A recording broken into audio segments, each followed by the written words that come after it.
بخت الرحمن لیونه شوی دی ډوډۍ ونه یو څوک دې کنسل دي بیزو هلته وکړی نو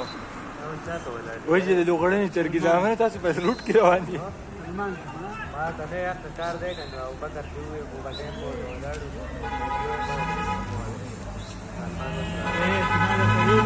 نه منئ په شون کې د بخت الرحمن د لیپه کلي کې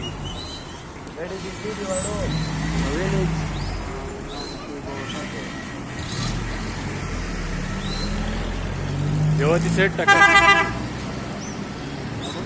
استادو ګټې ډیګۍ ته وویل وروسته پروګرام وروسته به پروګرام مضبوط وکړو